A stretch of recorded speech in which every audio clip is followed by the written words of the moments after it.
ചില ബന്ധങ്ങളെ ഒന്നും കർത്താവ് ആസ്വദിക്കുന്നില്ല. ചിലപ്പോൾ പ്രത്യക്ഷത്തിൽ തോന്നും.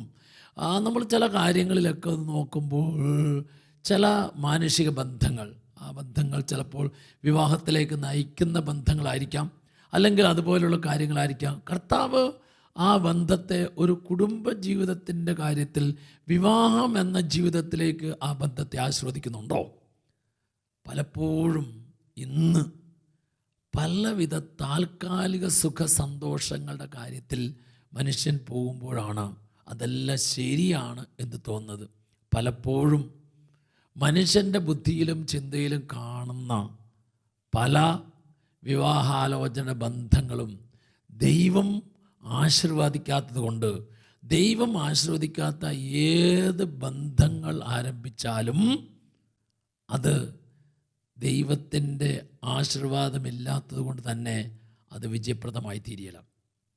Praise the Lord. അപ്പം അതിനാൽ മനുഷ്യൻ്റെ ജീവിതത്തിൽ മനുഷ്യൻ ചെയ്യുന്ന ഏത് കാര്യങ്ങളിലും, ഏത് സുഖങ്ങളിലും, ഏത് സന്തോഷങ്ങളിലും, ഏത് ബന്ധങ്ങളിലും 3 കാര്യം ശ്രദ്ധിക്കണം.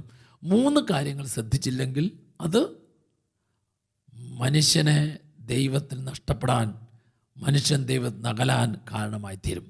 അതാണ് ദൈവം തരുന്ന, ദൈവം അനുവദിക്കുന്ന, ദൈവം ആശീർവദിക്കുന്ന സുഖങ്ങൾ, സന്തോഷങ്ങൾ, ബന്ധങ്ങൾ.